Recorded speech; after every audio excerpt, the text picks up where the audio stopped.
Udah, Kak. Udah, sip. Nah, jadi untuk materi pertama di kelas 12, materi biologinya itu adalah tentang pertumbuhan dan perkembangan. Nah, sebelum Kakak menjelaskan apa itu pertumbuhan dan perkembangan, Kakak pengen kalian tebak dulu coba dari siapa ya? Dari Aliyah dulu deh. Dari Aliyah, menurut kamu apa bedanya tumbuh sama berkembang? Jangan malu-malu ya. Kalau sama Kakak santuy aja. Jangan takut salah juga. Kalau pertumbuhan itu tambah tambah tua gitu. Kalau perkembangan Tambah tambah tinggi. Gak tahu, Kak. tambah tinggi galau. Oke, kalau menurut Alia barusan kalau pertumbuhan itu tambah tua kak, sedangkan kalau perkembangan itu tambah tinggi. Oke, kemudian kalau menurut Cinta gimana Cin? Cin. Eh, aku pertumbuhan sama perkembangan. Ah, Kalau pertumbuhan itu apa ya? Aku lupa Kak. gak apa-apa apa namanya kalimat kamu aja gitu. Kalau misalkan kamu dengar tentang tumbuh itu kira-kira apa? Kalau pertumbuhan tuh kayak kayak apa ya? Kayak fisik gitu loh. Biasanya kayak tambah tinggi terus. Tapi kalau perkembangan kayak ciri-ciri aku nggak tahu Kak. Udah aku bingung Ciri-ciri aku. oke oke oke oke. Paham paham kakak, maksud kamu tuh misalkan kalau pertumbuhan itu nambah tingginya, sedangkan kalau perkembangan itu lebih ke ciri-ciri fisiologis tubuhnya mungkin ya yang kamu maksud itu. Oke, kemudian yang terakhir menurut Rosa, menurut kamu Rosa, pertumbuhan dengan perkembangan itu apa bedanya? Kalau pertumbuhan itu kayak tambah tinggi, tambah besar. Kalau perkembangan itu bertambah fungsi tubuh atau kayak kualitasnya tuh makin baik gitu kok. Oh, oke oke oke sip. Ada tiga pernyataan tadi tentang pertumbuhan dan perkembangan. Sebenarnya apa itu pertumbuhan, apa itu perkembangan? Kakak rangkum di sini antara pertumbuhan dan juga perkembangan.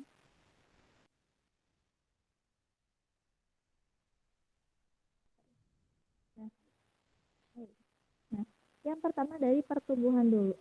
Yang disebut dengan tumbuh, tulisan kakak kecilan gak, Hai?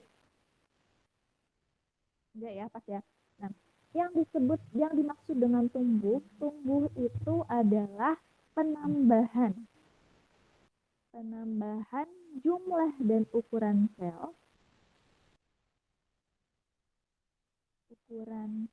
sel pada suatu makhluk hidup sehingga menyebabkan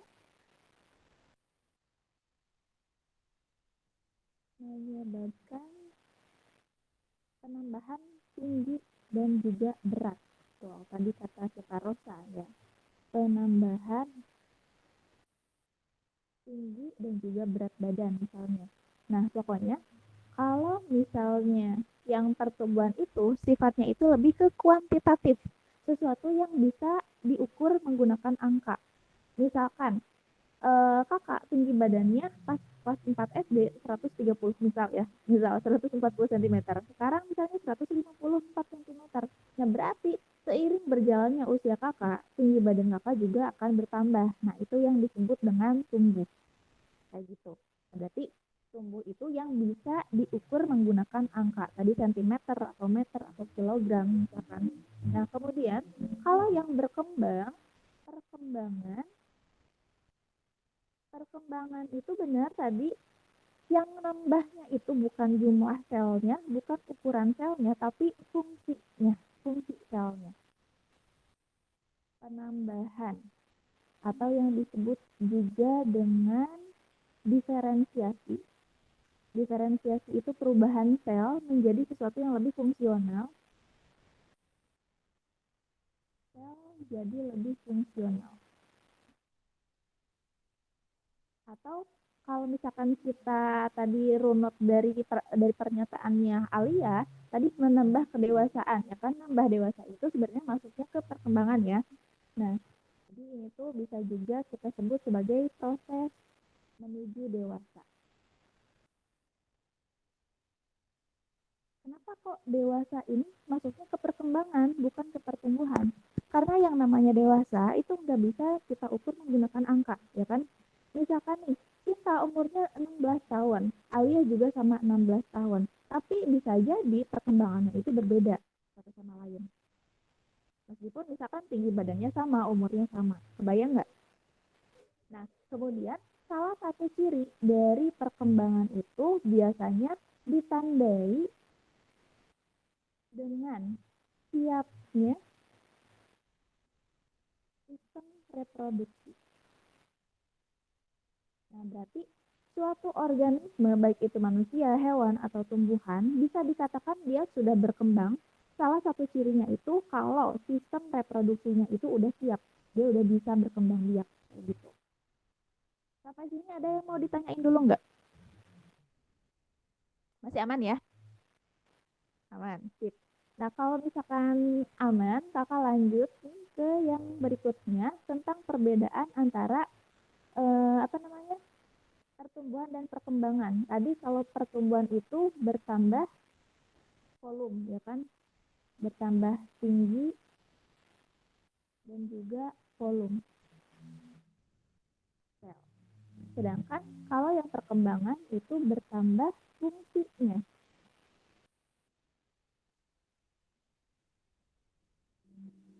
Nah, kemudian kalau kita lihat dari sifatnya, sifat pertumbuhan tadi dia bisa diukur menggunakan angka, ya kan? Atau disebut juga dengan sifat kuantitatif. Bisa diukur dengan angka.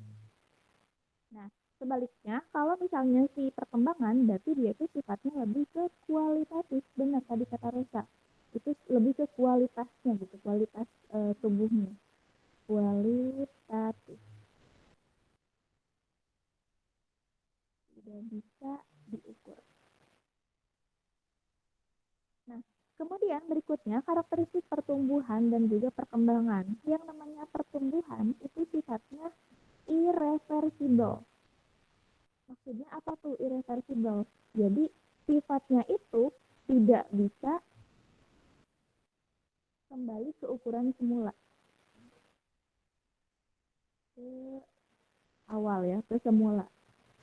Misalkan contohnya, umur kakak misalkan 20 tahun, tinggi badan kakak 154 cm. Nah, pas umur kakak 7 tahun, tinggi badan kakak 100 meter. Tinggi banget. 100 cm maksud kakak. Nah, pas kakak nambah tua, gak mungkin tinggi badan kakak itu kembali lagi ke 100 cm, ya kan? Bisa jadi stagnan di 150-an atau bertambah tinggi gitu. Jadi yang namanya tumbuh itu nggak bisa dibalikin lagi ke semula. Karena kita juga nggak pernah lihat ya kan kasusnya orang yang udah tinggi kemudian menyusut lagi gitu. Karena kita bukan logam ya kan. Kalau kedinginan nyusut misalkan, kalau kepanasan memuai. Ngeri ya. Nah, kemudian kalau yang perkembangan kebalikannya, dia sifatnya itu reversible atau bisa kembali ke semula. Nah, coba kakak pengen Cinta out ya dia. Kayaknya ke itu deh, ke close deh. Ya udah gak apa.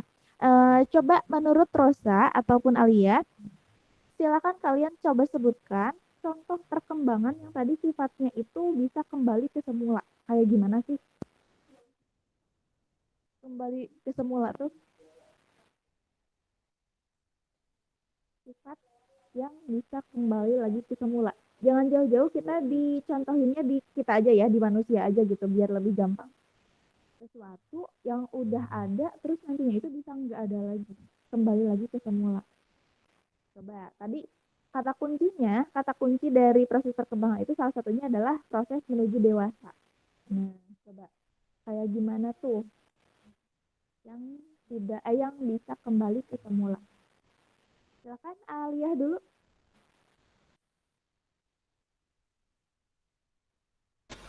Nggak tahu, Kak. Nggak tahu.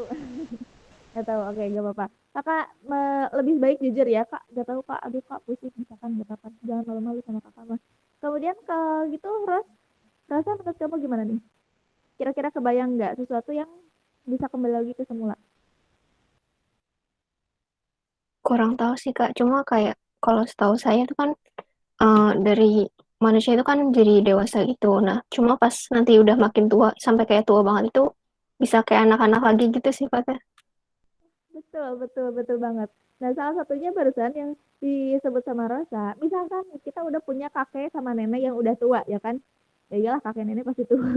Nah, kakek nenek kita semakin tua itu justru sifatnya itu malah lebih ke kanak-kanakan, ya kan?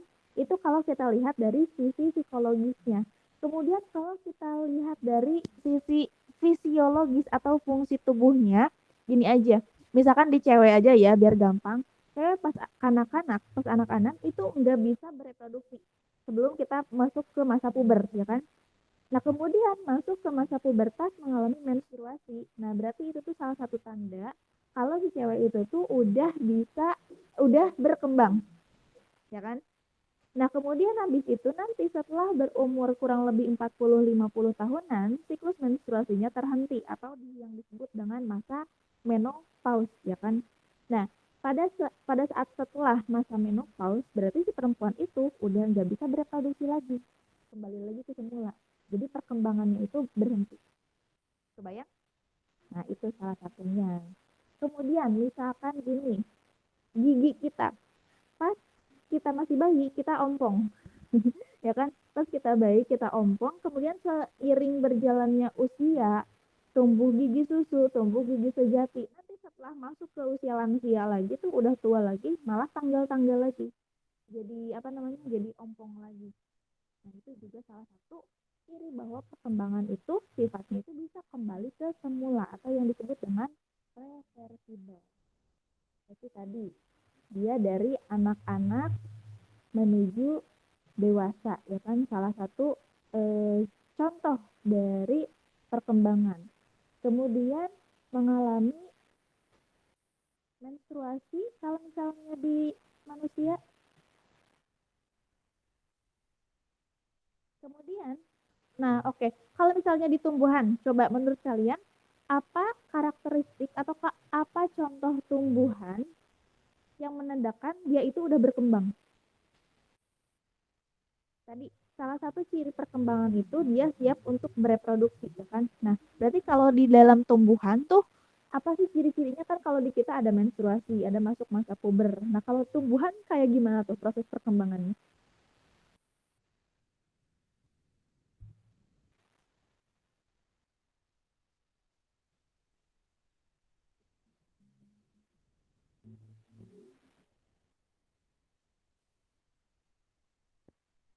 Gimana? Coba. Ini deh kakak tanya kalian, alat reproduksi pada tumbuhan itu apa?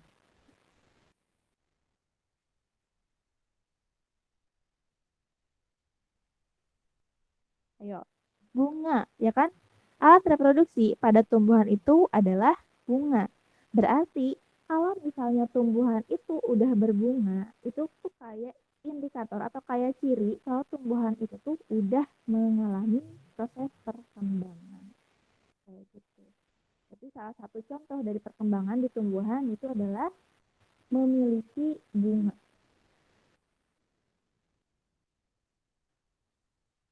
Oke, sampai di sini ada yang mau ditanyakan dulu? Silakan kalau mau ada yang bertanya di unmute aja. Kalau misalkan nggak ada yang ditanyakan, udah aman, silakan katakan aman. Biar kakak nggak bingung gitu mau dilanjut apa gimana.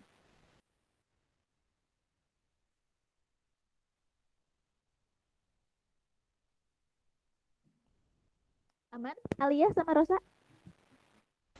Aman, Kak. Aman. Aman nggak? Oke, sip. Kalau aman, kita lanjut dulu. Nah, siapa nih? Nah, kalau kalian lihat gambar ini, menurut kalian ini tuh proses pertumbuhan atau perkembangan? Coba Alia dulu. Dari yang nomor 1, 2, 3, 4. Ini kira-kira proses tumbuh atau proses berkembang?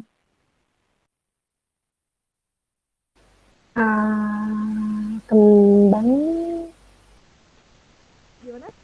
Suaranya gimana? kayaknya kayaknya kembang Kayaknya perkembangan. berkembang. Oke, kayaknya sih perkembangan. Oke, kakak skip dulu ya jawabannya.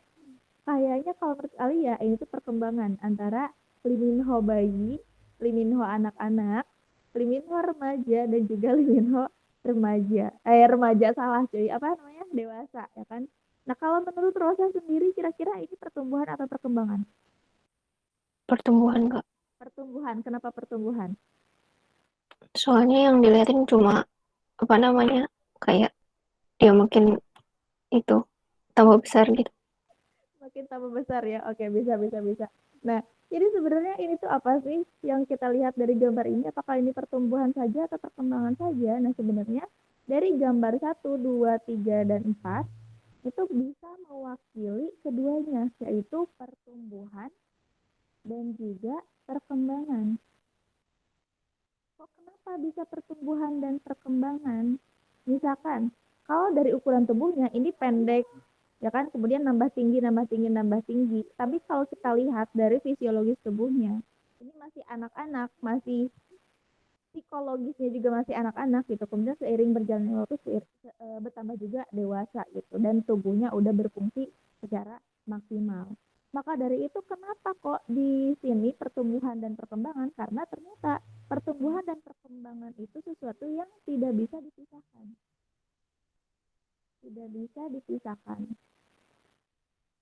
Nah, makanya kenapa di bab pertama kelas 12 ini bab 1 itu membahas pertumbuhan dan perkembangan gitu. Enggak pertumbuhan aja, nanti bab 2-nya perkembangan, enggak kayak gitu. Tapi udah digabungin pertumbuhan dan perkembangan.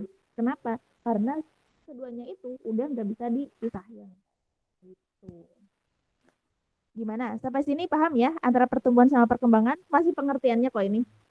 Oke, sip.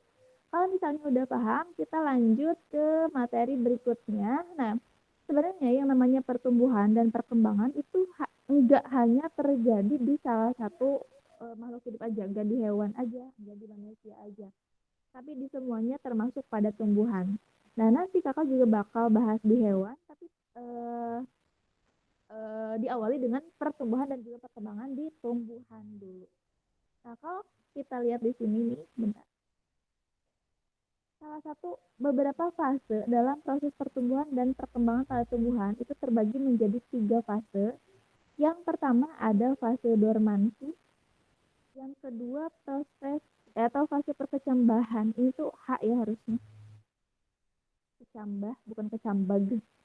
Perkecambahan. Kemudian yang ketiga ada fase pertumbuhan. Oke, yang pertama fase dormansi. Alia sama Rosa pernah dengar istilah dormansi nggak sebelumnya? Enggak, Kak. Belum. Alia gimana? Belum pernah. Belum pernah. Oke, gak apa-apa.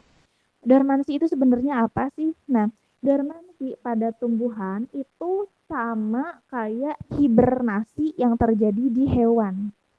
Kalau hibernasi udah pernah dengar? Pernah. Pernah. Apa tuh hibernasi? Yang tidur lama. Nah, betul. Benar banget. Hibernasi itu kalau di hewan itu tidur lama ya kan?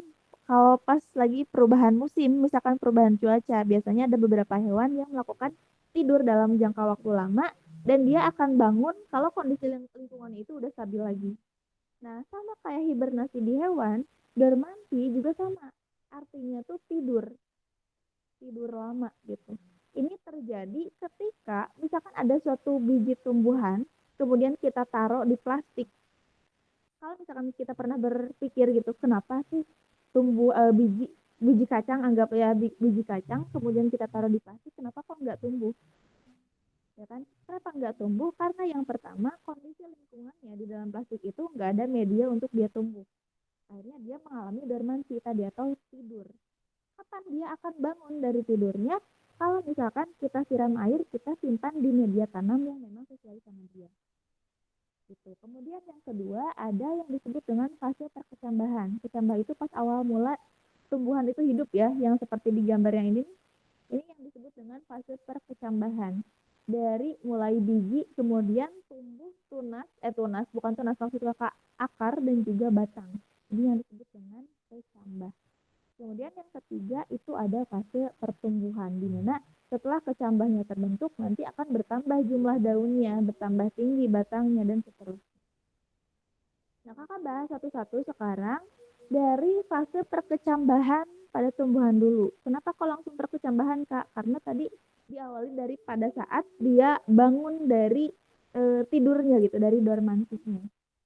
Nah, Kakak yakin nih kalian nanti pas masuk sekolah, bukan pas masuk, ya pokoknya pas udah mulai masuk ke bab ini, pasti bakal disuruh percobaan. Percobaannya itu kurang lebih kita nanam kacang. Udah kebayang banget ya Kak. Biasanya semuanya kayak gitu, pasti nanam kacang. Tapi perlakuannya berbeda. Ada yang nantinya itu kacangnya, ada yang disimpan di tempat gelap sama terang, atau yang airnya sedikit sama banyak, kayak gitu. Nah, nanti kalau misalkan kita mau nanam, mau bikin kecambah, biasanya treatment yang pertama kali kita lakukan itu adalah merendam si bijinya, biji si kacangnya misalkan. Kenapa harus direndam? Nanti kakak jelasin kenapa harus direndam. Tapi misalkan nih, anggap aja Rosa itu juragan toge ya. Anggap aja Rosa juragan toge, kamu bakal kembang biakin atau bikin kecambah dari biji kacang. Nah, terus kamu merendam dulu bijinya kayak gini, kayak yang tampak di gambar. Kemudian nantinya itu bakal ada biji yang tenggelam, ada juga biji yang ngapung. Kira-kira Rosa sebagai juragan toge, sebagai juragan toge kamu bakal pilih si biji yang mana nih yang akan kamu tanam? Yang Yang tenggelam? tenggelam. Yang tenggelam. Oke, jawabannya bagus. Kenapa yang tenggelam? Gak tahu, baru saya bilangnya bagus yang tenggelam. Bener sih, bener ya jawabannya itu yang tenggelam. Tapi kenapa yang tenggelam? Yang tenggelam itu, bentar, kakak pengen lempar dulu ke Alia. Kira-kira Alia, kenapa yang tenggelam itu lebih bagus? Nggak tahu Pak. Udah ada airnya kali. Ada, Udah keluar. betul banget. Nah, tadi jawabannya yang tenggelam bener. Kenapa? Karena ada airnya, bener juga. Jadi, kenapa si biji ini yang bawah ini bisa tenggelam? Bentar, aku ganti dulu biar kelihatan. Nah, kenapa yang bawah ini dia tenggelam? Karena dia udah bisa menyerap air. Kalau dia udah bisa menyerap air, maka nanti laju metabolismenya itu akan aktif lagi gitu. Yang tadinya dia lagi bangun, kemudian direndam di dalam air, kemudian dia masuk airnya ke dalam bijinya, dia akan salah. Dan yang tadinya dia tidur maksud kakak, dia akan bangun. Sama kalau misalnya kita tuh lagi bangun salah, lagi tidur maksud kakak. Kalau kita lagi tidur terus sama mama kita disiram misalkan, kita bakal bangun kan? Ya kan? Sama biji kacang juga atau biji tumbuhan apapun itu, kalau misalkan dia lagi dalam fase dormansi, kemudian kita rendam di dalam air, dia akhirnya akan terbangun. Kenapa kita jangan pilih yang ngapung ini? Karena kalau yang mengapung, kalau yang melayang, justru dia nggak ada isinya, alias kopong. Nah, kalau udah kopong kayak gini, yang nggak bakalan bisa hidup nantinya. Gitu. Jadi kita pilih biji yang tenggelam, kemudian kita simpan di media tanam sehingga nanti akan terbentuklah kecambah. Nah, adapun tahapan dari proses perkecambahan,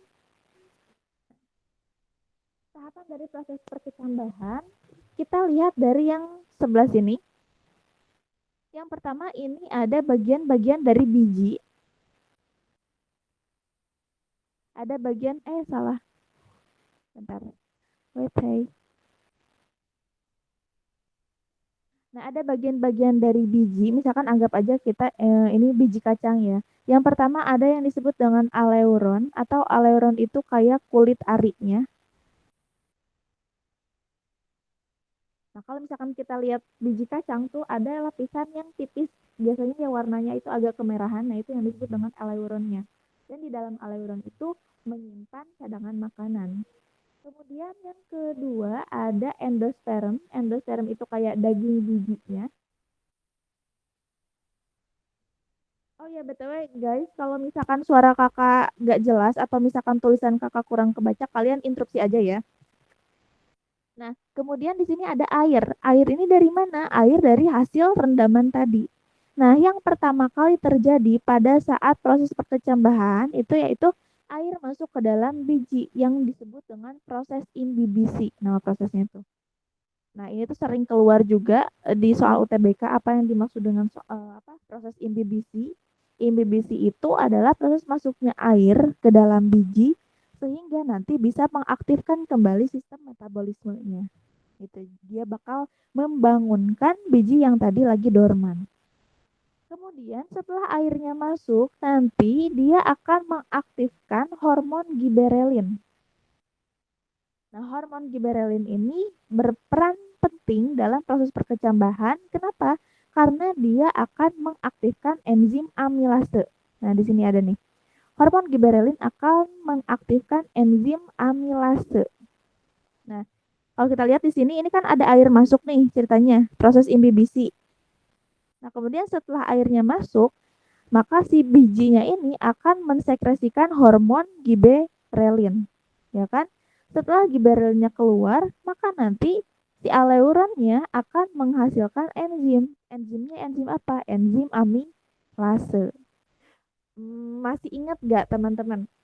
Fungsi dari enzim amilase itu buat mengubah apa jadi apa sih? Dulu di kelas 11 tuh ada di sistem pencernaan kalau nggak salah.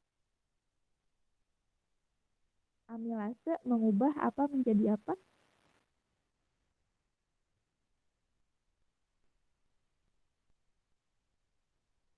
Mengubah amilum atau karbohidrat menjadi glukosa. Nah, di sini amilase akan mengubah amilum menjadi gula atau menjadi glukosa. Makanya di sini setelah terbentuk enzim amilase, maka akan dihasilkan gula. Gulanya itu dari mana? Dari perombakan amilum yang terdapat di aleuron menjadi glukosa atau gula. Nah, kenapa tumbuhan ini butuh gula? Kalau misalkan kita pikir-pikir ya, hey, kenapa sih biji ini bisa hidup? Padahal pas masa dia perkecambahan ini dari gambar 1 sampai ke gambar 3, kita bisa lihat di sini itu belum ada akar, belum ada juga daun, belum ada batang. Kenapa dia bisa hidup? Padahal dia belum punya akar yang bisa menyerap nutrisi dari tanah. Ya kan? Dari mana makanannya yang ngebantu dia hidup? Ya dari sini, dari aleuron tadi yang mengandung gula. Setelah itu gula dijadikan energi buat dia untuk tumbuh, akan membentuk calon tunas yang disebut dengan plumula dan juga ada calon akar yang disebut dengan radikula. Gitu. Nah, kayak di sini nih. Ini ada plumula dan juga radikulanya. Nah, kalau kita lihat di sini, kalau udah terbentuk radikula, udah terbentuk calon akar baru, si tumbuhan itu udah bisa menyerap nutrisi yang ada di dalam media tanamnya, di tanah misalkan, atau kalau kita nanti percobaan biasanya di kapas. Gitu. Oke, sampai di sini. Ada yang mau ditanyain dulu nggak tentang proses perkecambahan? Masih aman ya? Aman, sip.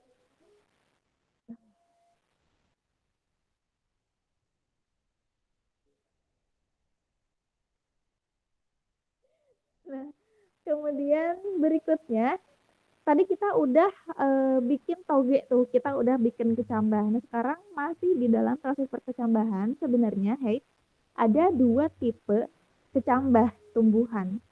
Ada tipe yang pertama yang seperti nampak di gambar A, ada tipe yang kedua yang seperti nampak di gambar B. Nah, sebelum kakak jelasin lebih lanjut apa itu gambar A dan apa itu gambar B, coba kakak pengen kalian tebak dulu, Rosa sama Alia, Rosa dulu deh. Apa bedanya gambar A sama gambar B?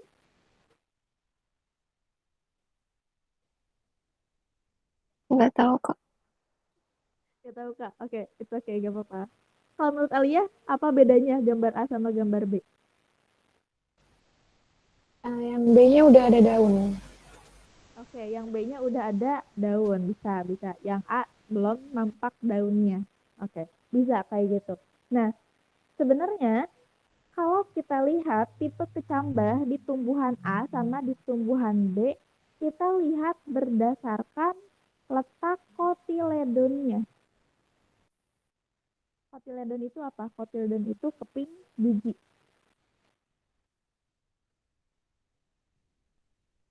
Nah, kalau kita lihat nih, kalian perhatiin di gambar yang A, keping bijinya pas dia berkecambah itu dia tetap ada di tanah, ya kan?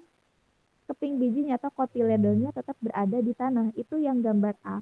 Sedangkan kalau yang gambar B kita lihat pas lagi berkecambah ini kotiledonnya terangkat ke atas.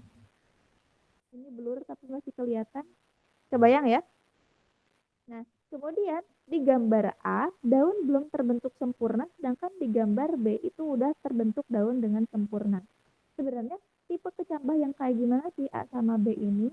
Yang pertama, yang kecambah A itu yang disebut dengan kecambah hipogeal.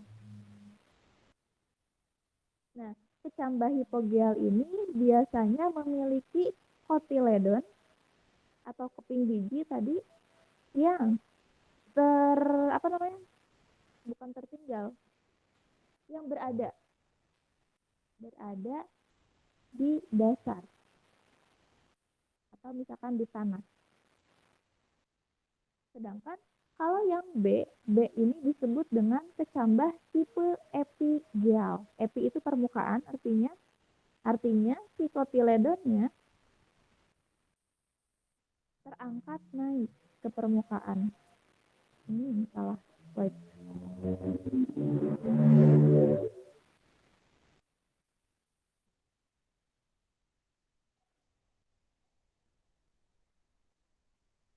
Terangkat naik ke permukaan. Nah, kemudian contoh dari hipogeal itu dimiliki sama tumbuhan monokotil. Tumbuhan monokotil itu berarti yang memiliki satu buah kotiledon atau satu keping biji aja. Coba Alia sebutkan 5 contoh tumbuhan monokotil. 5 aja. Lupa, Kak. Lihat dulu di gambarnya.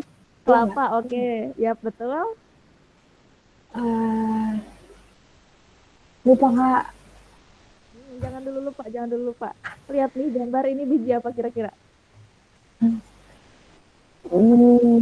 Jagung. Nah, benar, jagung. Terus kawannya jagung itu siapa? Satu lagi deh. Kawan jagung. Temannya jagung. Lupa, Kak. Itu deh tebu, misalkan padi juga sama termasuk. Tebu, padi. Nah, pokoknya kalau misalkan tumbuhan monokotil itu kita bisa lihat dari daunnya memanjang atau berbentuk kita. Kemudian kalau kita lihat dari bijinya cuma satu keping dan nggak bisa dipotek. Dipotek maksudnya kayak gini nih. Kalian bisa bayangin nggak? Anggap aja kalian lagi berhadapan sama biji kacang. Kemudian biji kacang itu bisa kita potek jadi bagi dua kayak gini. Kebayang? Nah, itu yang disebut dengan dikotil. Jadi kalau dikotil itu misalkan ini kacang, dia bisa dipotek jadi dua. Nah, sedangkan kalau jagung atau beras lah padi, itu nggak bisa kita potek jadi dua. Kenapa? Karena cuma punya satu kotiledonnya.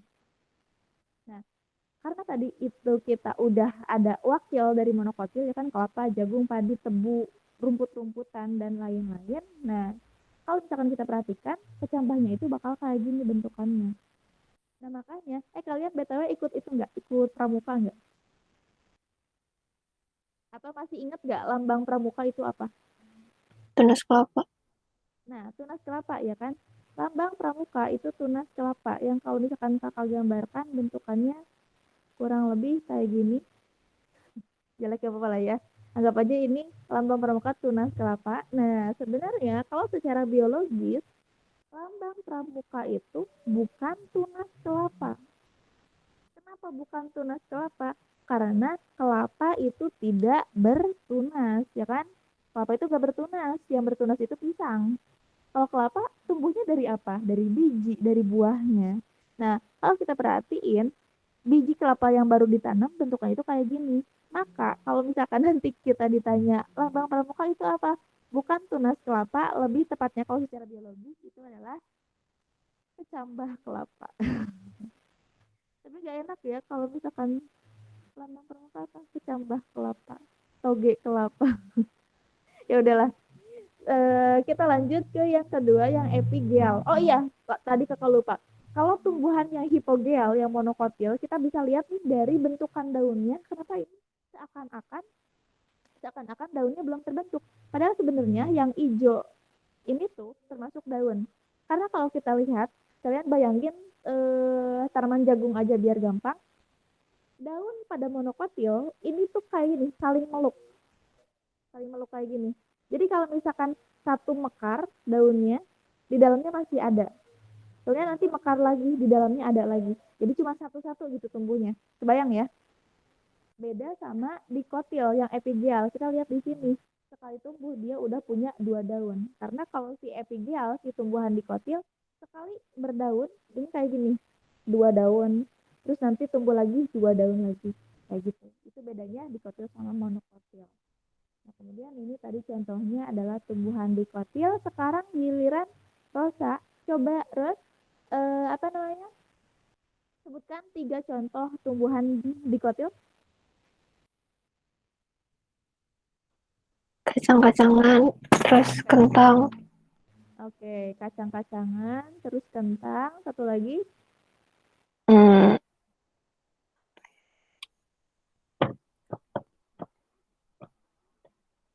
tomat. tomat. Oke, bisa bisa. Tomat, jambu, jeruk, ya kan buah-buahan kebanyakan itu dikotil sifatnya. Oke, sampai di sini bisa dipahami apa perbedaan yang hipogeal sama epigeal? Lihat aja dari letak bijinya. Ya. Oke, kalau misalkan udah dipahami dan aman, kita lanjut ke bahasan berikutnya, materi berikutnya. Tadi kan udah berkecambah. Kita juga udah tahu ada 2 tipe kecambah, epi dan juga hipogeal. Nah, kemudian setelah berkecambah, nanti si tumbuhan itu akan tumbuh. Nah, pada fase pertumbuhannya, ini terbagi menjadi 2 fase pertumbuhan. Yang pertama ini yang disebut dengan fase pertumbuhan primer. Sedangkan yang satu lagi, berarti kawannya primer siapa tuh? Sekunder. Betul, pertumbuhan sekunder. Nah, sebelum kakak jelasin nih pertumbuhan primer sama pertumbuhan sekunder dari gambar yang udah kakak sajikan, bisa ketebak nggak apa sih pertumbuhan primer sama sekunder menurut Aliyah dulu? Dari gambarnya aja dulu. Oh iya, BTW gengs, ini gambar akar ya. Yang nomor 1 ini gambar akar.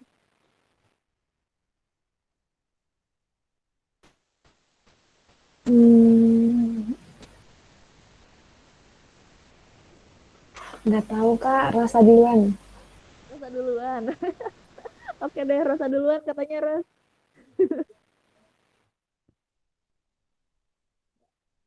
Kurang tahu juga, Kak.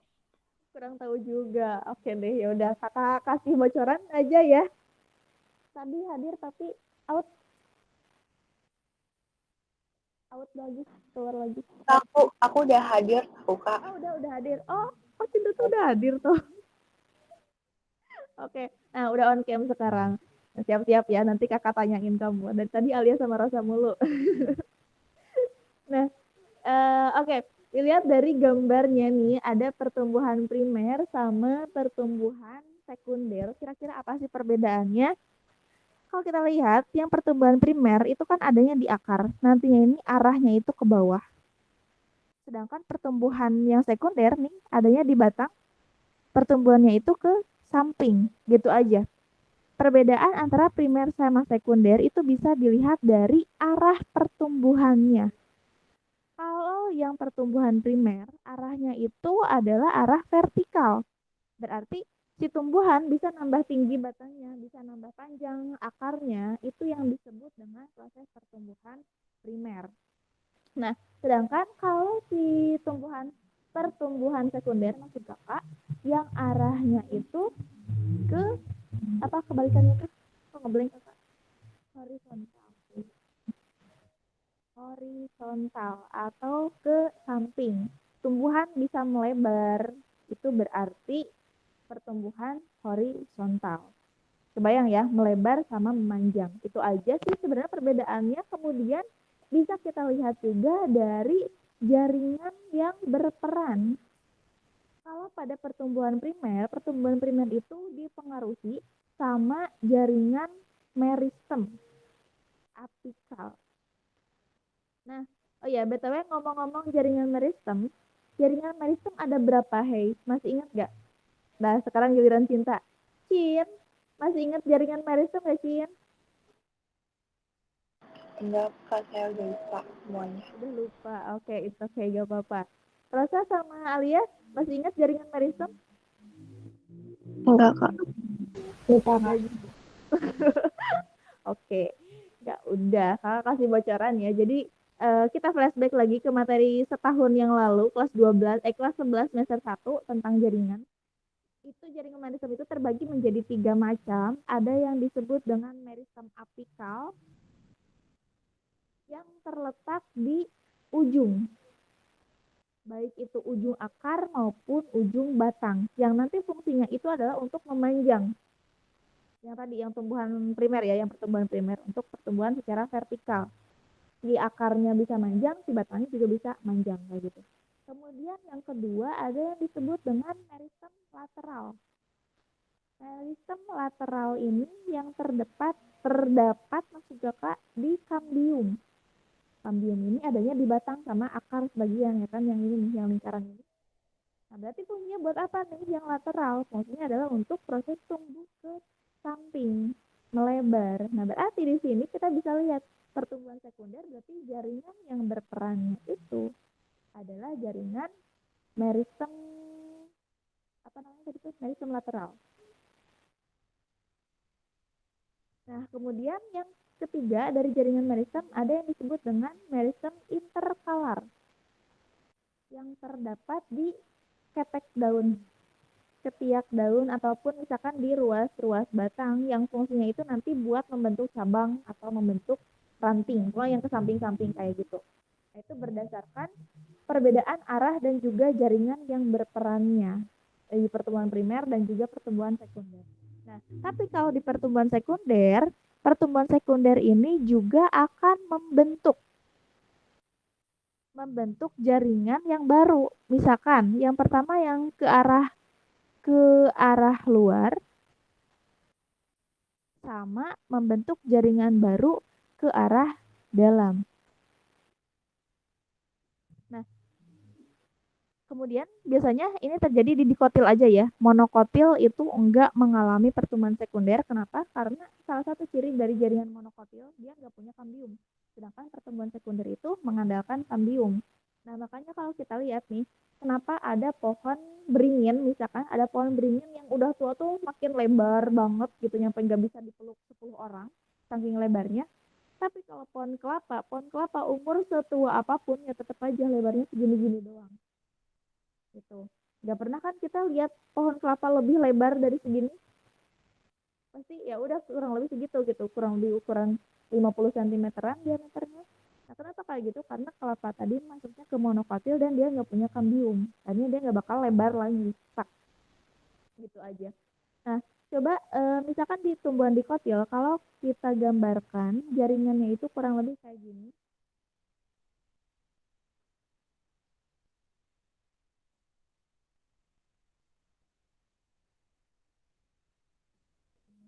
Nah, kurang lebih kayak gini. Masih ingat nggak? Jaringan yang paling luar ini yang disebut dengan jaringan apa, Hai? Yang paling luar. Berarti inisialnya E.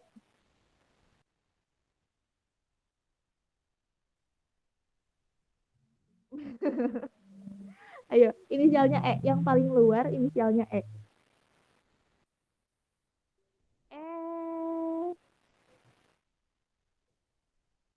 Benar, Alia, coba bersuara. Epidermis.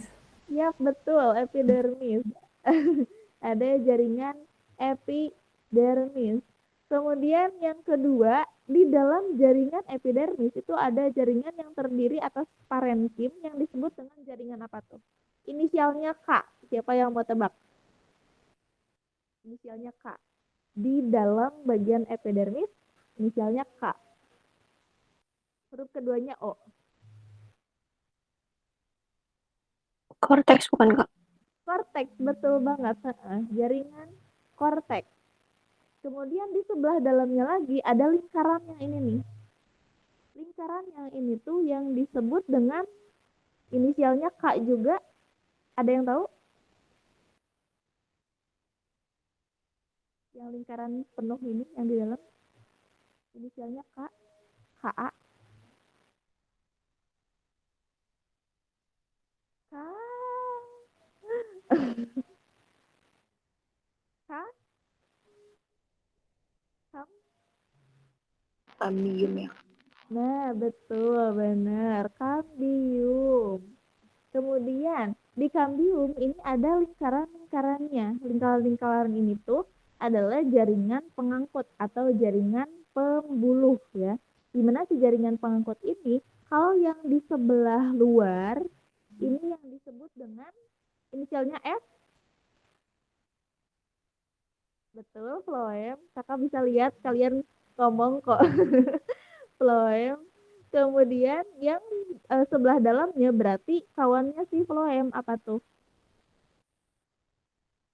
Inisialnya X. Xilem, yes, betul.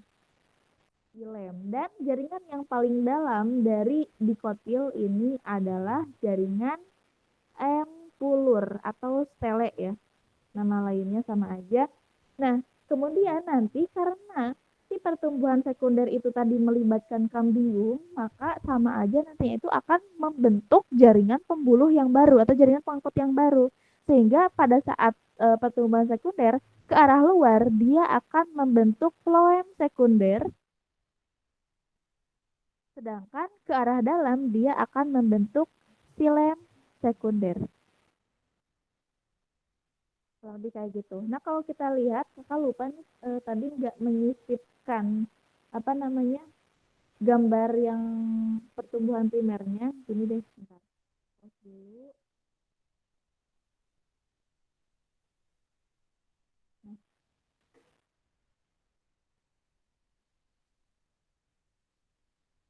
bisa kelihatan kayak gambarnya?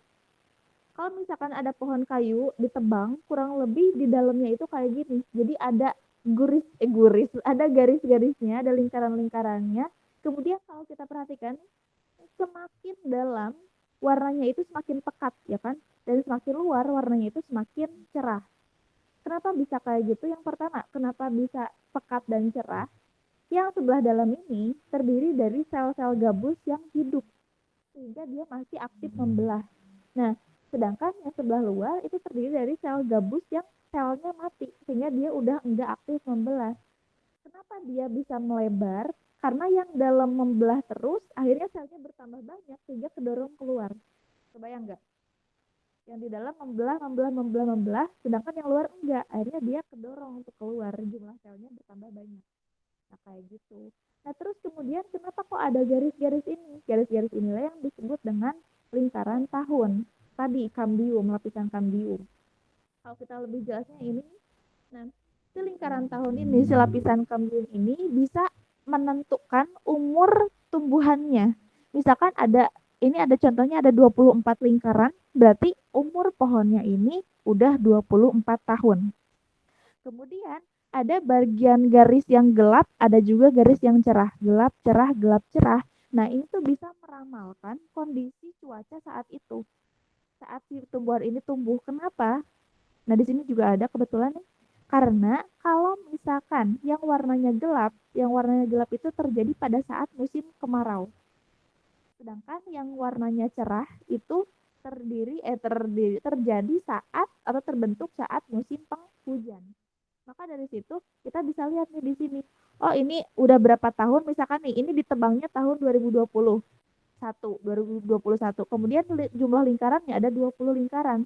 Berarti pohon ini tuh dari 20 tahun yang lalu. Kita bisa lihat nih ini tahun berapa, tahun berapa, tahun berapa, tahun berapa. Kita bisa memprediksi. Kira-kira pas tahun 2010 ini kebanyakan musim hujan atau musim kemarau. Kayak gitu. Dilihat dari lapisannya. Lebih tebal yang merahnya atau lebih tebal yang putihnya. Gitu. Kebayang, gengs?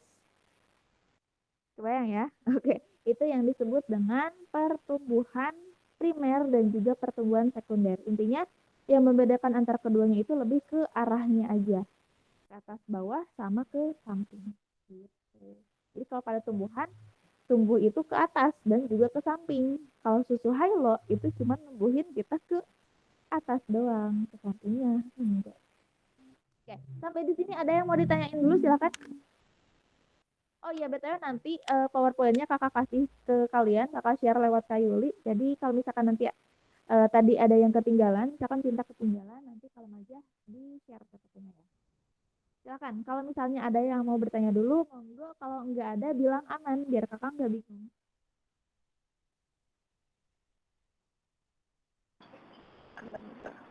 Aman, oke. Aman, Kak. Aman. Sip deh. Kita lanjut berikutnya ke faktor yang mempengaruhi pertumbuhan dan perkembangan pada tumbuhan. Jadi semua tumbuhan itu bisa tumbuh. Misalkan kelapa A sama kelapa B sama-sama kelapa, sebenarnya bisa tumbuh, tapi kenapa kok semua pohon kelapa itu nggak ada yang tingginya itu sama aja semua gitu, atau buahnya yang ini manis yang ini asam? Emang ada kelapa buahnya asam? Nggak ada ya. Misalkan ada airnya manis, ada airnya itu tawar, nggak ada rasanya, dan seterusnya. Kenapa sih pertumbuhan itu beda-beda?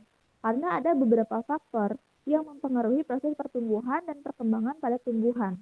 Nah, faktornya itu terbagi menjadi dua secara garis besar. Ada yang berupa faktor, kok jadi merah? Bentar, horor ini merah sih, bukan horor sih, lebih tepatnya kilo.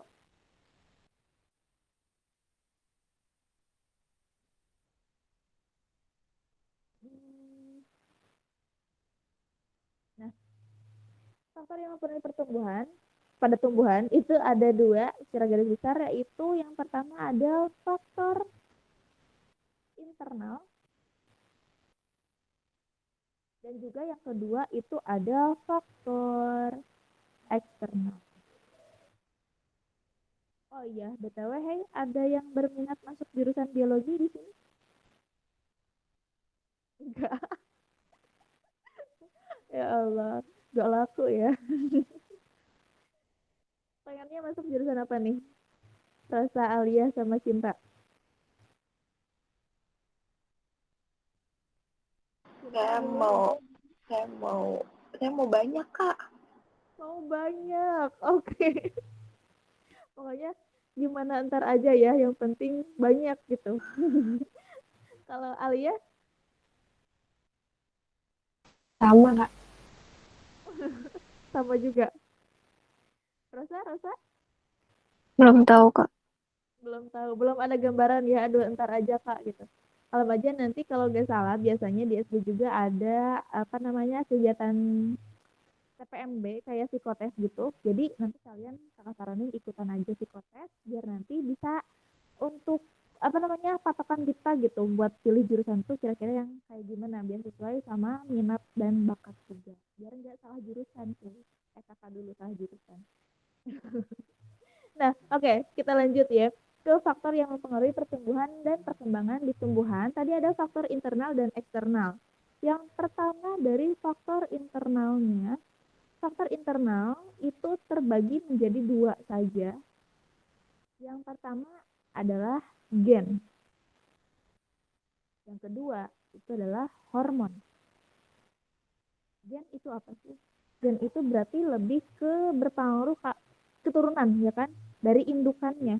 Misalkan kakak mengawinkan pohon mangga yang batangnya tinggi dengan pohon mangga yang batangnya pendek, disilangkan anaknya kemungkinan bisa tinggi kayak induk A, bisa pendek kayak induk B, atau enggak di tengah-tengahnya. Berarti pertumbuhan itu salah satunya dipengaruhi oleh gen. Kemudian kalau hormon, nanti hormon akan kakak lebih jelasin lagi di next-nya, di berikutnya. Tapi intinya hormon itu berarti sesuatu yang ada di dalam tubuh tumbuhannya itu sendiri gitu. Misalkan sama kayak di kita juga kita punya hormon. Nah kemudian yang kedua ada faktor eksternal. Faktor eksternal itu berarti sesuatu yang dipengaruhi sama lingkungannya, dari luar tumbuhannya, dari lingkungan. Misalkan yang pertama, yang cukup berpengaruh banget di pertumbuhan itu adalah intensitas cahaya. intensitas cahaya misalkan. Ada yang tumbuhan yang butuh cahaya banyak, ada juga tumbuhan yang butuh cahaya sedikit untuk bisa tumbuh. Kemudian yang kedua ada kadar air. Nah, berdasarkan kadar airnya, tumbuhan terbagi menjadi 3 macam. Ada yang disebut dengan tumbuhan hidrofit, ada higrofit, sama satu lagi xerofit. Nah, kalian masih ingat gak apa sih perbedaan antara hidrofit, higrofit, dan juga xerofit? Oh iya, FYI, geng, kalau misalkan kalian nemu istilah, kakak bintangin di sini, kalau kalian nemu istilah fit atau pito atau pita, itu sama-sama artinya adalah tumbuhan ya. Misalkan nih di sini hidrofit berarti tumbuhan yang memerlukan memerlukan air dalam jumlah banyak gitu. Jadinya higrofit, xerofit ini dibedakan dari kebutuhan airnya. Hidrofit itu yang memerlukan air banyak. Makanya biasanya dia hidupnya di air. Contohnya misalkan kayak apa tuh? Teratai misalnya. Kak, aku izin ke toilet ya. Oh iya, silakan. Teratai. Kemudian yang kedua ada higrofit. Higrofit ini yang memerlukan kondisi yang lembab. Berarti airnya enggak terlalu banyak tapi cukup lembab gitu, cukup basah untuk dia bisa hidup. Contohnya adalah tumbuhan lumut. Kemudian yang ketiga ada tumbuhan xerofit. Xerofit ini yang memerlukan air dalam jumlah yang sedikit banget atau kering gitu, tempatnya itu kering, dia nggak butuh banyak disiram atau nggak butuh banyak air. Nah, contoh yang termasuk pada xerofit itu adalah apa namanya? Kaktus. Nah, kayak gitu. Nah, kemudian yang ketiga, faktor eksternal yang mempengaruhi pertumbuhan itu ada apalagi sih? Nutrisi. Di mana nutrisi yang paling dibutuhkan oleh tumbuhan itu ada unsur karbon, hidrogen, oksigen, nitrogen, sulfur, fosfat, dan kalium. Ini yang paling dibutuhkan sama tumbuhan. Kemudian berikutnya ada suhu lingkungan dan juga pH. pH tanahnya. Kurang lebih kayak gitu, itu faktor eksternal yang mempengaruhi pertumbuhan tumbuhan. Jadi meskipun tumbuhannya itu memiliki jenis yang sama, bisa aja ukurannya itu beda-beda gitu antara tumbuhan di A sama tumbuhan di B. Kenapa? Karena ada beberapa faktor yang mempengaruhi pertumbuhannya. Gitu. Oke, sama di sini silakan kalau misalnya ada yang bertanya dulu. Kalau udah aman silakan bilang aman ya. Aman, Kak. Oke sih, alhamdulillah. Kita lanjut berikutnya ke fitohormon. Fitohormon itu tadi lanjutan dari yang ini hormon. Kita lanjut di slide berikutnya berarti fitohormon. Tadi kata kakak kalau kalian nemu istilah vita, hit itu artinya tumbuhan. Fitohormon berarti adalah hormon yang terdapat pada tumbuhan. Nah, di mana secara garis besar tumbuhan ini memiliki 7 hormon yang paling berpengaruh, yaitu hormon GASAPEK.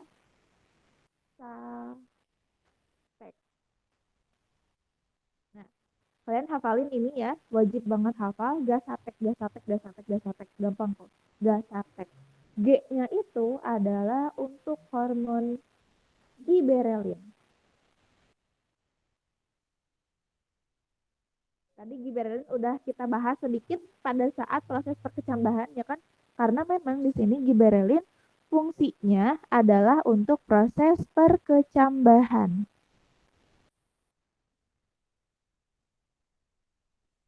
Kemudian yang kedua ini ada hormon auksin. auksin ini. Nah, setelah si tumbuhan itu berkecambah, udah terbentuk toge tuh tadi tuh, maka dia akan tumbuh ya kan, akan tumbuh nambah tinggi, akan nambah lebar. Dan itu dipengaruhi oleh hormon auksin yang dia fungsinya adalah untuk pertumbuhan. Nah, di mana si hormon auksin ini dia akan terurai oleh cahaya. Maksudnya terurai oleh cahaya itu kayak gimana? Misalkan kayak gini. Nanti bisa aja kalian percobaannya itu ada tanaman yang disimpan di tempat yang terang. Anggap aja ini yang di tempat terang. Kemudian ada juga tanaman yang disimpan di tempat gelap yang tertutup.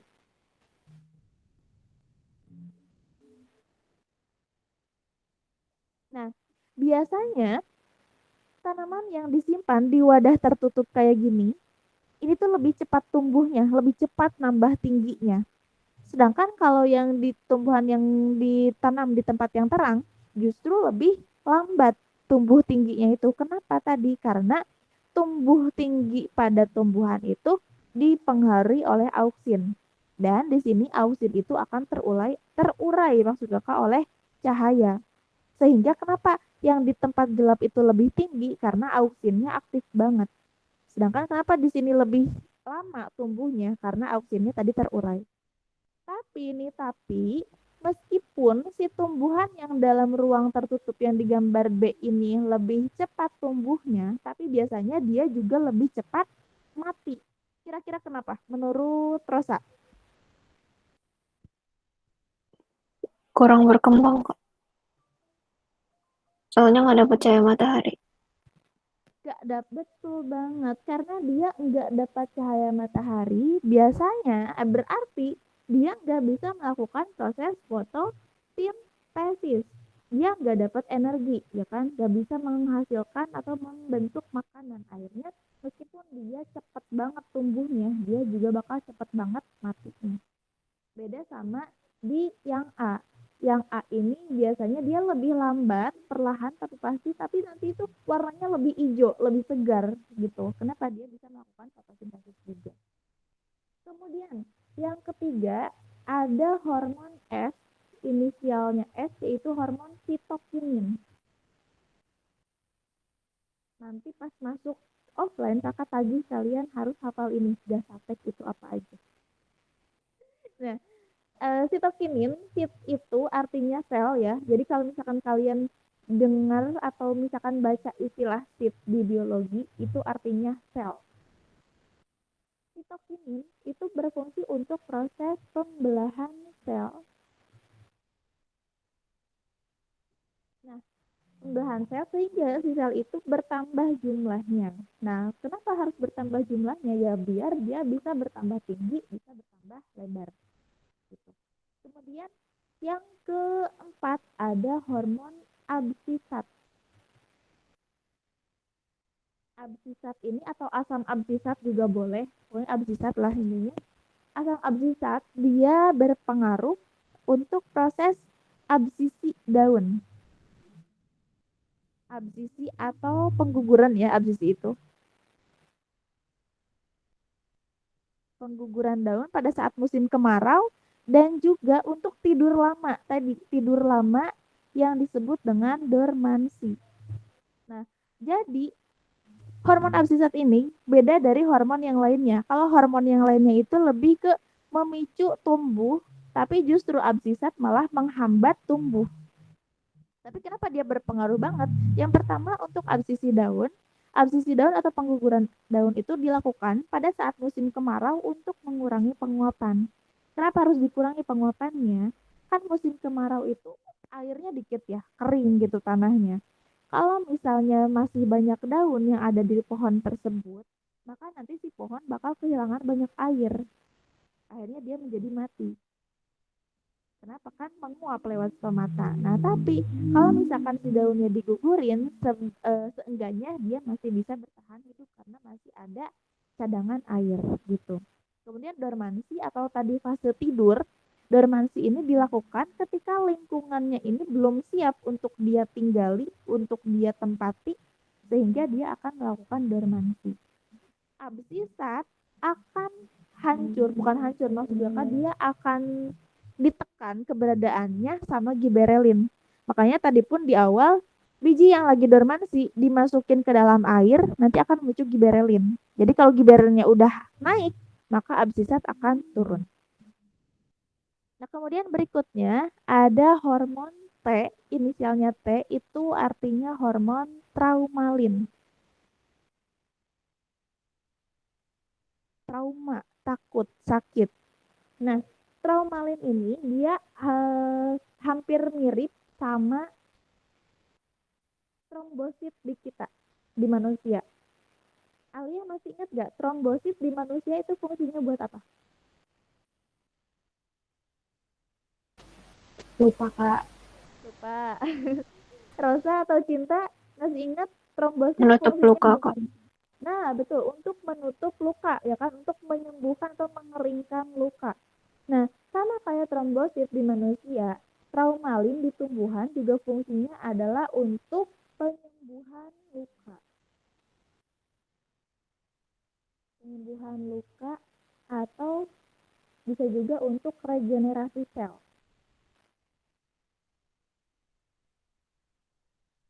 Untuk regenerasi sel. Jadi kalau misalkan nih kita bacok pohon lama kelamaan bagian pohon yang kita bacok itu dibacok jahat banget ya. Yang kita lukain lah ini yang kita bacok itu dia akan kering lagi, bakal nempel lagi. Kenapa bisa nempel lagi? Karena ada hormon traumalin. Kemudian yang berikutnya ada hormon E, yaitu hormon etilen. Hormon etilen ini secara umum fungsinya adalah untuk proses pematangan buah. Nah, dan hormon etilen ini kan wujudnya itu gas. Maka biasanya kenapa kok buah yang udah matang itu kita cium wangi, ya kan? Wangi banget tuh buah yang udah matang. Kenapa? Karena dia mengandung etilen. Dan karena tadi dia berbentuknya itu gas, dia bisa menularkan matangnya ke buah yang lain. Jadi misalkan kayak gini, misal Cinta punya 1 kilogram mangga. Dari 1 kilogram itu ada satu yang udah matang, yang lainnya masih mentah. Nah, tapi kamu pengen buru-buru makan tuh buah mangga. Nah, gimana caranya biar si mentah itu bisa cepat matang? Caranya, kamu plastikin yang matang sama yang mentah di dalam satu plastik yang sama. Ditutup rapat, nanti beberapa hari kemudian bakal cepat matang. Kenapa? Karena tadi mangga yang matang itu udah mengandung gas etilen, hormon etilen. Gitu. Kayak misalkan pernah gak kalian pengen matangin buah terus dikubur di dalam beras? Pernah gak? Enggak. Ada yang enggak, ada yang gini. Nah, sebenarnya kalau misalkan kakak pernah, sebenarnya kakak punya alpukat waktu itu, tapi masih agak keras gitu buat dimakan. Akhirnya dikubur di dalam beras dan besoknya itu langsung matang. Kira-kira kenapa sih bisa kayak gitu? Coba, kenapa buah yang direndam di dalam, bukan direndam, maksud kakak dikubur di dalam beras itu lebih cepat matang?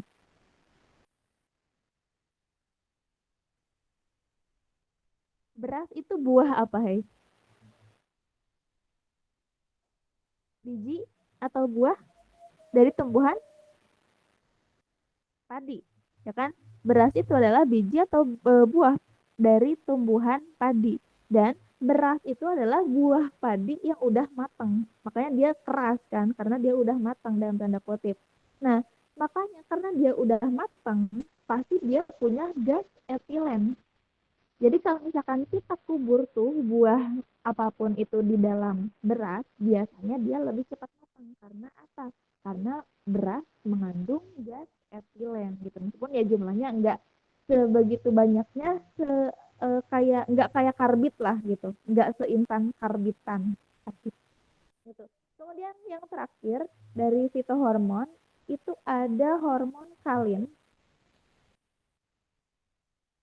Hormon kalin di sini berfungsi untuk proses pembentukan organ. Nah, maka dari itu organ itu apa sih? Kalau organ di tumbuhan itu berarti akar, batang, daun, bunga, buah. Nah, yang pertama si hormon kalian ini dibedakan menjadi 4. Yang pertama ada yang disebut dengan dari bawah dulu rizokalin. Nah, berarti rizokalin ini adalah hormon kalin yang berfungsi untuk proses pembentukan akar. Kemudian yang kedua ada kaulokalin yang berfungsi untuk pembentukan batang. Kemudian ada hormon pilokalin untuk proses pembentukan daun. Dan ada antokalin yang berperan dalam proses pembentukan bunga gitu. Jadi ada rizo, kaulo, filo, sama anto. Itu hormon kalin. Nah, sebenarnya di tumbuhan itu apakah cuma segini? Sebenarnya ada beberapa tumbuhan yang punya vernalin. Vernalin itu untuk perangsang pembentukan bunga di musim dingin. Tapi vernalin itu hanya dimiliki oleh tumbuhan yang memang hidupnya di iklim yang dingin. Kayak di Rusia misalkan, kayak gitu, yang dingin lah intinya. Jadi kalau keseluruhan tumbuhan itu hanya memiliki ketujuh hormon ini. Hormon Gastapex, giberelin, auxin, cytokinin, abscissa, traumalin, etilen, dan kalin. Gastapex, hafalin ya. Karena ini tuh sering banget keluar di apa namanya UTBK. Oke, sampai sini silakan kalau misalnya ada yang mau bertanya dulu. Kakak izin minum dulu ya, kering cuy.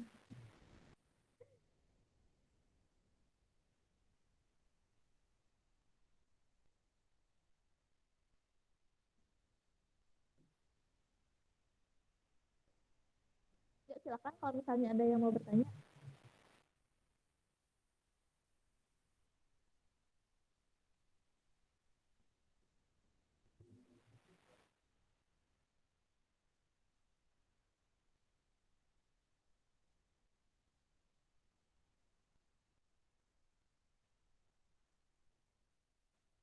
Udah aman, alias Cinta Rosa?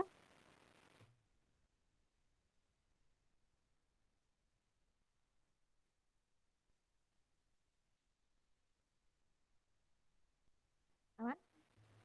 Aman. Aman, Kak. Aman, oke. Sip deh.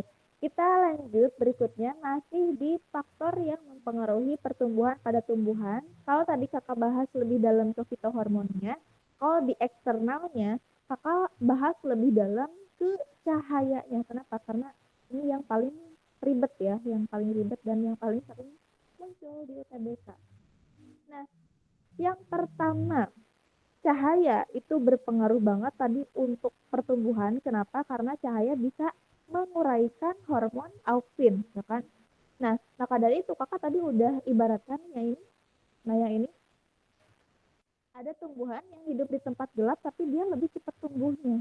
Tapi meskipun dia lebih cepat tumbuh, dia juga cepat matinya. Nah, peristiwa itulah yang disebut dengan etiolasi. Etiolasi itu apa? Etiolasi itu adalah pertumbuhan yang cepat di tempat gelap.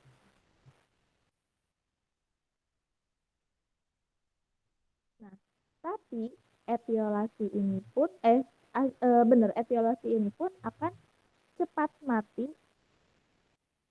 Kenapa cepat mati? Karena tidak mampu melakukan proses fotosintesis.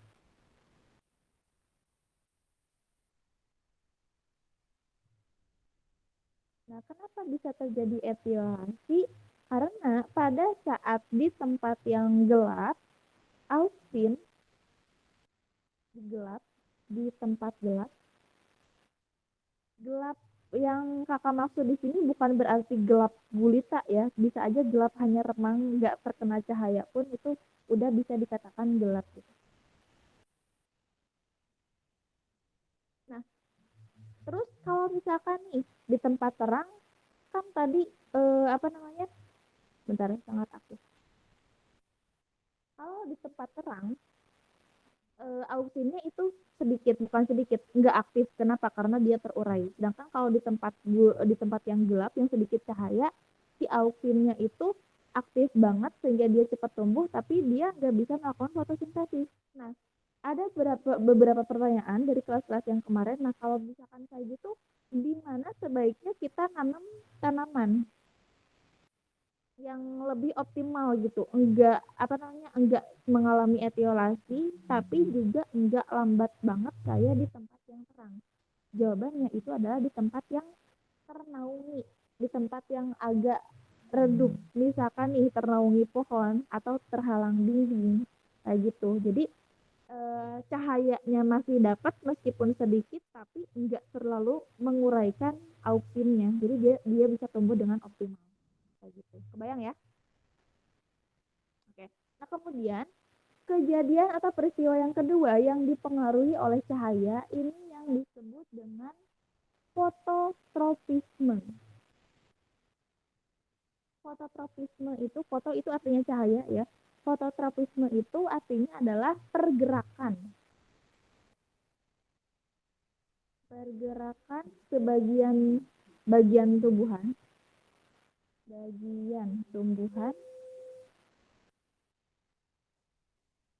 ke arah cahaya. Nah, misalkan kayak gini. Ini ada tumbuhan yang kita simpan di dekat jendela. Karena ada cahayanya datang dari arah jendela, maka dia belok ke sini. Belok ke arah datangnya cahaya. Kenapa bisa kayak gitu?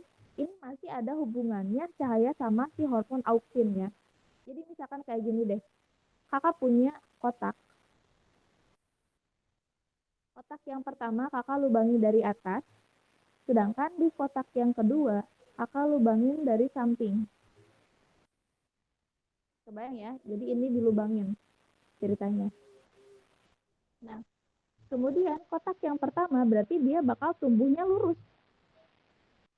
Karena dia mengikuti arah cahaya. Sedangkan di kotak yang kedua, dia bakal tumbuh berbelok. Ya kan? Kenapa? Karena sama, dia juga mengikuti arah cahaya. Kalau kita lurusin si tumbuhan yang bengkok ini, dia lebih panjang atau lebih pendek dari si kotak yang pertama? Ini A, ini B. Mana yang lebih panjang kira-kira? Yang A apa yang B?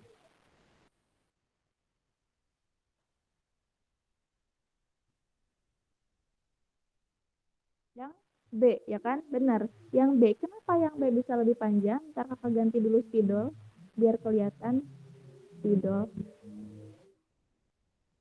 Nah, anggap aja misalnya ini dilubangin, berarti yang kotak A, cahayanya itu ya lurus gini.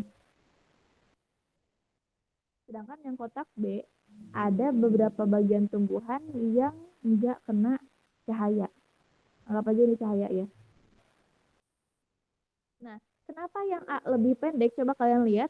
Kalau dia arahnya lurus ke sini, dan semua bagian tumbuhannya itu bisa terkena cahaya, maka auksin di sini lebih bisa terurai. Sedangkan kalau yang B ini ada bagian yang kena cahaya, ada juga bagian yang tersembunyi. Bagian yang tersembunyi dari cahaya inilah yang dia itu auksinnya aktif di sini. Akhirnya dia si auksinnya membelah, akhirnya dia berbelok. Kalau misalkan kita lurusin, dia pasti lebih panjang. Kebayang nggak? Kalau di A, auksinnya terurai semua karena kena matahari, kena cahaya. Kalau di B, ada bagian yang enggak kena cahaya. Gimana? Aduh, Kak pusing. Ini masih pembukaan. Bab 1 masih pembukaan, bab 2 lumayan, bab 3 pusing. Bab 4 seru, dan seterusnya seru. Paham ya? Oh iya benar. Kalau misalkan nanti ada yang belum paham, silahkan bertanya. Atau kalau misalkan nggak keburu waktunya di sini, kalian bisa minta untuk konsultasi tambahan ya. Karena kan kebetulan kalian juga kan excellent gitu. Jadi untuk excellent, kita prioritaskan untuk klinisnya, untuk konsultasi tambahannya, biar lebih itu aja, lebih gampang gitu kalau misalkan pas konsultasi, karena waktunya kan nggak terbatas juga gitu. Pak, aman ya sampai sini? Oke, kita lanjut. Terakhir kayaknya, benar terakhir, ini cahaya berpengaruh untuk yang disebut dengan peristiwa fotoperiodisme. Ini disebut dengan fotoperiodisme atau lama penyinaran. Periodisme. Lama penyinaran. Nah, bisa kita lihat di sini, di gambar yang kakak tampilkan, berdasarkan jenis fotoperiodismenya, tumbuhan terbagi menjadi dua. Ada yang disebut dengan long day plants atau tumbuhan hari panjang. Nah, tumbuhan hari panjang itu dia yang lebih butuh banyak cahaya. Dan ada juga short day plant, berarti yang hari pendek, kebalikannya. Yang hari pendek itu yang butuh sedikit cahaya. Nah, kita lihat dari gambarnya, di sini ada gambar lagi siang dan lagi malam. Yang kejadian atau kasus peristiwa yang pertama, ketika panjang siang lebih lama daripada malam. Kita lihat di sini nih, ini kan 12 jam tuh harusnya, ya kan? Tapi di sini siangnya lebih lama daripada malamnya.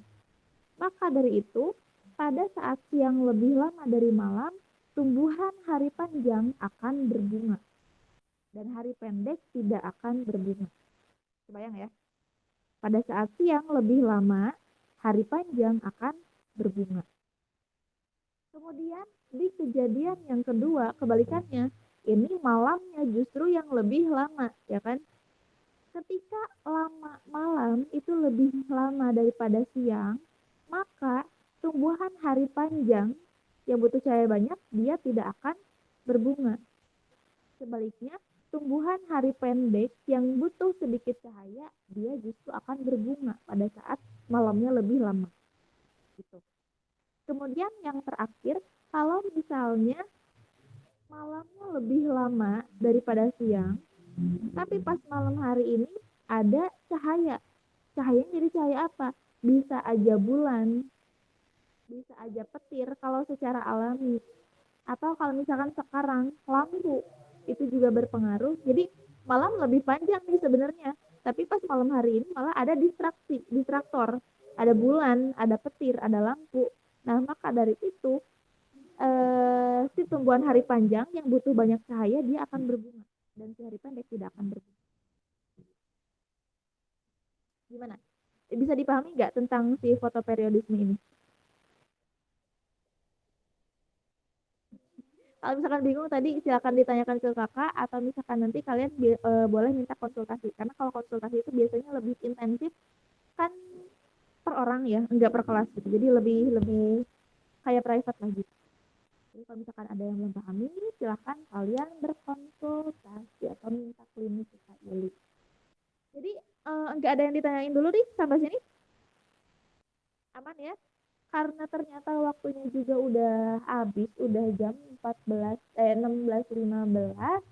Kalau misalnya enggak ada yang ditanyakan, kakak cukupkan sekian dulu pertemuan kita hari ini. Semoga bermanfaat, semoga awet diingatnya, minimal sampai UTBK, maksimal selamanya. Terima kasih atas perhatiannya. Mohon maaf apabila ada kesalahan. Wassalamualaikum warahmatullahi wabarakatuh. Selamat sore. Waalaikumsalam. Makasih, Kak. Oke, Mas Amel. Makasih, Kak. Yuhu.